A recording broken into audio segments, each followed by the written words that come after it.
Welcome to my journey. 2020 நம்மளையே திரும்பி பார்க்க வச்ச வருடம். சுகாதாரமாவும் ஆரோக்கியமாவும் வாழ கத்து கொடுத்த வருடம். புது வார்த்தைகளை அப்பதான் கேள்விப்படுறோம். Pandemic situation, lockdown.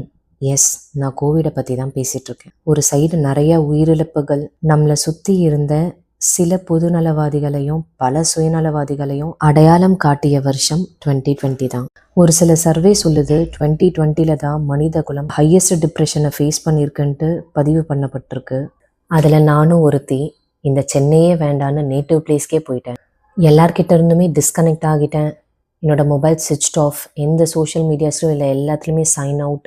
டோட்டலாக அவுட் ஆஃப் வேர்ல்டில் இருந்தேன். ரொம்ப லோன்லியாக, வேர்த்லெஸ்ஸாக ஃபீல் பண்ணேன். Sleepless nights, heavy weight loss, hair loss. இப்போ நான் சொல்ல போகிற விஷயம் எத்தனை பேருக்கு புரிஞ்சுக்க முடியும்னு தெரியல. நான் நடக்கும்போது தரையை டச் பண்ணுற ஃபீலை என்னால் உணரவே முடியல. எனக்கு ஒரு ஃப்ளோட்டிங் ஃபீல் இருந்துகிட்டே இருந்தது. எனக்கு இருந்த கொஞ்ச நஞ்ச கடவுள் நம்பிக்கை கூட 2020 காணாமையே போயிடுச்சு.